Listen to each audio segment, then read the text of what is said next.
SP class शुभ पाठशाला में सभी विद्यार्थियों का स्वागत है। यह 12th क्लास के पॉलिटिकल साइंस का 3rd चैप्टर है, सत्ता के नए केंद्र। उसका हम 3rd पार्ट ही कर रहे हैं। इससे पहले 2 पार्ट बना चुके हैं। एक पार्ट में हमने यूरोपियन संघ की चर्चा की है और दूसरे पार्ट में हमने सार्क और आसियान के बारे में चर्चा की है। तो जिन विद्यार्थियों ने पहले 2 पार्ट नहीं देखे हैं वो पहले 2 पार्ट देख ले, जिससे उन्हें ये तीसरा पार्ट समझने में आसानी हो। और इस वीडियो में हम ब्रिक्स के बारे में देखेंगे। आपके तीसरा जो चैप्टर है सत्ता के नए केंद्र, उसमें एक कुछ नया सिलेबस भी जुड़ा है और कुछ कम कर दिया गया है, कुछ ज़्यादा कर दिया गया है। उसमें ब्रिक्स जो है एक नया जुड़ा है, इससे पहले नहीं था, इससे पहले सिलेबस में नहीं था। तो ये ब्रिक्स जो है एक नया सिलेबस है। तो आज हम चर्चा करते हैं ब्रिक्स के बारे में। तो देखिए यहाँ पर मैंने ब्रिक्स का एक आपके सामने मानचित्र दिखा रखा है, जिसमें देखिए ये अलग अलग कलर से या जो अलग अलग देशों का झंडा है उस कलर से इसको ब्रिक्स को लिखा गया है। तो ये जो ये ब्रिक्स लिखा गया है ये एक्चुअली उन देशों को दिखाता है जिससे ब्रिक्स बना हुआ है। तो बी फॉर जो है ब्राज़ील है, आर फॉर रसिया है, I for India, C for China और एस फॉर साउथ अफ्रीका। तो इस तरह से ब्रिक्स जो है, जो ये नाम दिया गया है वो देशों के नाम पे दिया गया है और इसमें 5 देश जो हैं जुड़े हुए हैं। इससे पहले 4 देश थे, 5वां देश बाद में जुड़ा है, साउथ अफ्रीका सबसे लास्ट में जुड़ा है। ठीक है, तो इससे पहले इसमें 4 ही देश थे। तो देखिए ब्रिक्स जो है 5 देशों का वो है, जिसमें ब्राज़ील, रूस, भारत, चीन, दक्षिण अफ्रीका का संगठन है। और इसका जो निर्माण है वो 2006 में हुआ था और इसका जो मुख्यालय है वो संघाई में है। ठीक है, जहाँ इसके कामकाज होते हैं। अब ब्रिक्स का जो शिखर सम्मेलन की अध्यक्षता है वो प्रतिवर्ष ब्रिक्स के हिसाब से ही चलता है, जिस हिसाब से इसका नाम है। जैसे कि मान लीजिए ब्राज़ील के अध्यक्ष मान लो इस साल हैं, तो अगले साल आर मतलब कि रसिया, ठीक है, रसिया के जो भी क्या नाम है सर्वोच्च नेता होंगे उस देश के, वो उसके अध्यक्ष बनेंगे। फिर उसके बाद इंडिया आ जाता है, फिर उसके बाद चाइना आ जाता है, फिर उसके बाद साउथ अफ्रीका आ जाता है, साउथ अफ्रीका के बाद फिर से ब्राज़ील का नंबर आएगा। तो इसी हिसाब से अध्यक्षता की जाती है। ठीक है, कि अध्यक्ष कौन बनेगा, उसमें कोई वोटिंग सिस्टम नहीं है। यहाँ पर क्या है, नाम के हिसाब से ही अध्यक्ष बनते हैं। ठीक है, उसके बाद देखिए 2010 में ये ब्रिक्स से ब्रिक्स हुआ, मतलब कि 2010 में ही जो हमारा दक्षिण अफ्रीका है, साउथ अफ्रीका जो है वो जुड़ा है। अब ब्रिक्स की विशेषताएं क्या हैं ये देखते हैं। तो ब्रिक्स देश की जनसंख्या दुनिया की आबादी की 40% है। आप यहाँ पर देखिए, वैसे भी पूरे विश्व के आबादी में जो सबसे ज़्यादा आबादी रखने वाले जो 2 देश ब्रिक्स के अंदर है, जो है चाइना और इंडिया। तो सीधी सी बात है कि भाई दुनिया की आबादी में एक बड़ा वो रखेगा ये। तो 5 देश ऐसे हैं जो दुनिया की आबादी में 40% रखते हैं, जो कि ब्रिक्स में ही हैं। और इसके बाद देखिए इसके वैश्विक सकल घरेलू उत्पाद 30% है। तो वैश्विक सकल घरेलू उत्पाद भी ठीक ठाक है, 30% वैश्विक सकल घरेलू उत्पाद। ये पूरे ब्रिक्स की बात हो रही है, एक देश की बात नहीं हो रही है। उसके बाद देखिए क्या है, इससे महत्वपूर्ण आर्थिक इंजन के रूप में देखा जाता है। मतलब कि ये जो देश हैं ये उभरते हुए देश हैं। ठीक है, अपने आप को डेवलप कर रहे हैं और क्या नाम है, कह सकते हो कि आर्थिक रूप से इन्होंने अपने आप को काफ़ी ज़्यादा तेज़ी से विकसित किया है। इसलिए एक तरह से आर्थिक इंजन के रूप में देखा जाता है और यह एक उभरता हुआ निवेश बाजार तथा शक्ति है। अब देखिए ये यहाँ देश की आबादी जो है बहुत ज़्यादा है, तो इस तरह से ये जो देश हैं ये निवेश बाजार के लिए बहुत अच्छा है। इसलिए यहाँ पर जो अन्य जो पश्चिमी देश हैं बाकी सब क्या करते हैं, यहाँ पर अपना निवेश करना पसंद करते हैं, अपने इन्वेस्टमेंट करना पसंद करते हैं। अब देखिए ब्रिक्स का उद्देश्य क्या है। अब ब्रिक्स के उद्देश्य की बात करें, मतलब किन उद्देश्यों के लिए ब्रिक्स का निर्माण हुआ था। तो ब्रिक्स द्वारा प्रत्येक सदस्य देश के आर्थिक स्थिति और विकास का ध्यान रखा जाएगा। पहला उद्देश्य था कि आर्थिक स्थिति और विकास का ध्यान रखा जाएगा। उसका बाद ब्रिक्स विभिन्न वित्तीय संस्थानों में सुधार करने का प्रयास कर रहा है। तो जितने भी इनके वित्तीय संस्थान हैं उन सब में सुधार करने, जो अंतर्राष्ट्रीय वित्तीय संस्थान हैं उनमें भी सुधार करने की क्या नाम है कोशिश कर रहा है। उसका देखिए ब्रिक्स का उद्देश्य विकास के साथ साथ देशों को सहयोग देना भी है। जितने ब्रिक्स में 5 देश जो जुड़े हुए हैं आपस में सहयोग करना। ठीक है, आर्थिक विकास ही सिर्फ उद्देश्य नहीं है, आपस में हर मुद्दों पे सहयोग करना भी इनका एक उद्देश्य रहा है। ठीक है, अब ये सहयोग के क्षेत्र क्या है, किन किन क्षेत्रों में आपस में ये सहयोग करते हैं। तो सबसे पहले आर्थिक सहयोग की बात हो ही चुकी है कि भाई पैसों का मुद्दा है। फिर है पीपल टू पीपल एक्सचेंज, मतलब कि जो ब्रिक्स के देश हैं उनमें एक दूसरे के देश में जो लोग हैं वो जा सकते हैं, आ सकते हैं, वहाँ पर काम कर सकते हैं, वहाँ की टेक्नोलॉजी सीख सकते हैं। ठीक है, तो पीपल टू पीपल एक्सचेंज इसमें सहयोग की जाएगी। उसका था राजनीतिक और सुरक्षा सहयोग। ठीक है, तो मतलब कि भाई जितने ब्रिक्स देश हैं वो किसी के अंदरूनी मामले में इतना दखल वगैरह नहीं देंगे, बाकी सुरक्षा सहयोग देंगे। जैसे कि मान लीजिए किसी पे आतंकवादी हमला हो जाता है, ये सारी चीज़ें आती हैं, तो सुरक्षा सहयोग आपस में दिया जाएगा। अब रसिया तो ख़ास तौर से भारत को क्या नाम है हथियार वगैरह देता ही है, तो एक तरह से कह सकते हो जो ब्रिक्स देश हैं वो आपस में सुरक्षा सहयोग करेंगे। अब आगे देखिए भारत के लिए महत्व क्या है ब्रिक्स के लिए। तो देखिए भारत आर्थिक मुद्दों पर परामर्श और सहयोग के साथ साथ वर्तमान में के मुद्दों जैसे आतंकवाद, जलवायु परिवर्तन, ऊर्जा सुरक्षा, अंतर्राष्ट्रीय संस्थानों सुधार आदि माध्यम से ब्रिक्स से लाभ ले रहा है। ठीक है, तो जितने ब्रिक्स देश हैं उनके अंदर इन सारे मामलों को उठाया जाता है, इन सारी चीज़ों चर्चा परिचर्चा की जाती है। ठीक है, तो क्या होता है, इससे भारत को काफ़ी ज़्यादा लाभ मिलता है। ठीक, उसका देखिए NBD new development bank Bharat के सतत विकास परियोजना के लिए संसाधन जुटाने में मदद करेगा। तो ये एनबीडी जो है ब्रिक्स के देशों ने मिलकर ही बनाया है।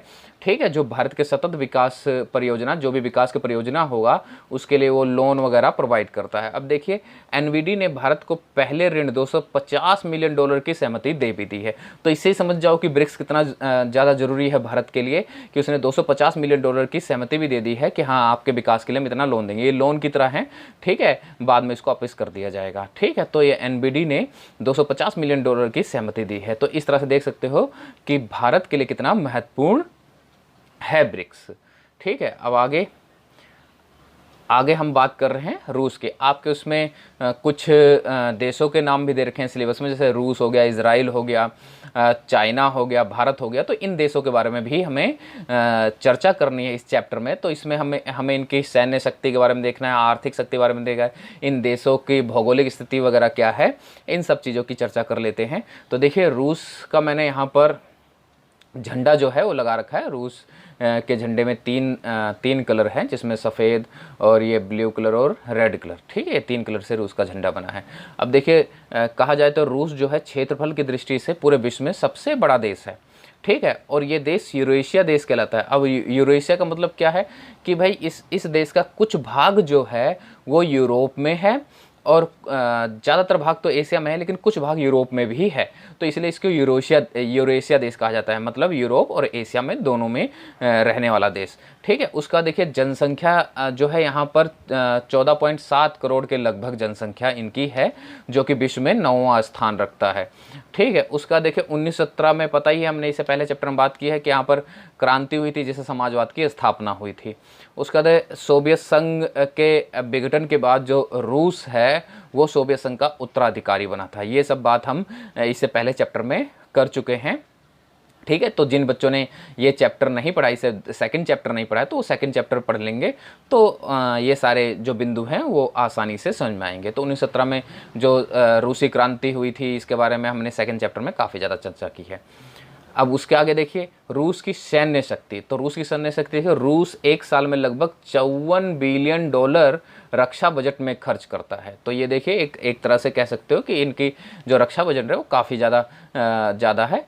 ठीक है, उसका देखिए रूस के पास जो है विश्व में सबसे ज़्यादा परमाणु बम है, 6850 परमाणु बम लगभग इनके पास है। हमने इससे पहले ही बात की थी कि भाई जब शीत युद्ध चल रहा था तो हथियारों की होड़ चल रही थी, उस टाइम जो है सोवियत संघ ने काफ़ी ज़्यादा परमाणु बम वगैरह बनाए थे, और जो रूस है वो सोवियत संघ का उत्तराधिकारी भी बना। ठीक है, तो इस तरह से सारे परमाणु बम इन्हीं के पास है। तो 6850 लगभग इनके पास परमाणु बम है, और ये एक आधुनिक हथियारों से संपन्न देश है। इनके पास एक अच्छे हथियार हैं और इंडिया को ये हथियार भी सप्लाई करता है। रूस संयुक्त राष्ट्र संघ के सुरक्षा परिषद का स्थायी सदस्य है। अब देखो सुरक्षा परिषद में 5 स्थायी सदस्य हैं। ठीक है, और क्या नाम है, इन 5 स्थायी सदस्यों में रूस भी है।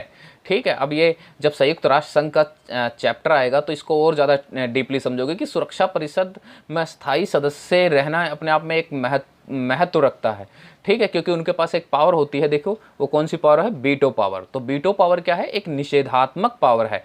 मतलब कि अगर संयुक्त राष्ट्र संघ के मामले में अगर किसी के पास वीटो पावर है, तो अगर 4 देश ये कहते हैं कि ये काम होना चाहिए, तो निषेधात्मक पावर का मतलब होता है कि उसको मना करने के लिए अगर कोई अपना वीटो पावर यूज़ करता है तो वो काम नहीं होगा, ठीक है। तो एक तरह से कह सकते हैं कि ये पावर बहुत ज़्यादा महत्वपूर्ण है। और सुरक्षा परिषद में अस्थायी सदस्य बनने के लिए भारत और ब्राज़ील वगैरह ये सारे इसलिए ही वो कर रहे हैं कि भाई हम सुरक्षा परिषद में अगर अस्थायी सदस्य बन जाते हैं तो हमारे पास भी वीटो पावर होगी, ठीक है। तो एक महत्वपूर्ण पावर है ये।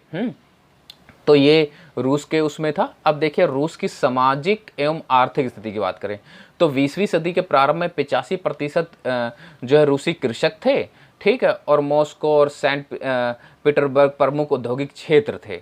अब ये 10th के एसएसटी में भी बच्चों ने पढ़ा ही होगा। कामगार कौशल के अनुसार सामाजिक समूह में बटे हुए थे, मतलब जैसे जैसे जिनकी कुशलता थी, ठीक है, उनको उस तरह से उसमें बांट रखा था कि आप ये काम करिए, ये काम करिए, ठीक है, आपकी कुशलता इसमें है। जो किसान है वो कृषि करेंगे, जो मजदूर है वो मजदूरी करेंगे, जो औद्योगिक क्षेत्र में कुछ बनाना जानते हैं तो वो उस क्षेत्र में जाएंगे। तो इस तरह से बटे हुए थे, ठीक है। लेकिन क्या था कि जो मजदूर थे और जो किसान थे उनकी सामाजिक स्थिति और आर्थिक स्थिति बहुत अच्छी नहीं थी, उनके साथ भेदभाव हुआ करता था। और यहाँ पर रूस का देखिए, रूस का जो 1.64 ट्रिलियन जो है वो जीडीपी है, ये 2019 के डेटा के हिसाब से कहा गया है कि भाई ये इनकी जीडीपी, तो इनकी जीडीपी भी एक अच्छी खासी है। अब सबसे महत्वपूर्ण ये है कि भारत और रूस का संबंध, ठीक है। तो भारत और रूस का संबंध कैसा है, ये तो हाँ क्या नाम है, बिल्कुल वो है कि भाई स्पष्ट रूप से है, सब जानते हैं कि भारत और रूस का संबंध शुरू से ही बहुत अच्छे रहे हैं। परंतु हम कुछ बिंदुओं की चर्चा कर लेते हैं जिससे हमें इनके संबंध को अगर एग्ज़ाम में आ जाए तो डिफ़ाइन करने में क्या हो, आसानी हो। तो देखिए भारत के आज़ादी के बाद से ही भारत और रूस के संबंध बहुत अच्छे रहे हैं।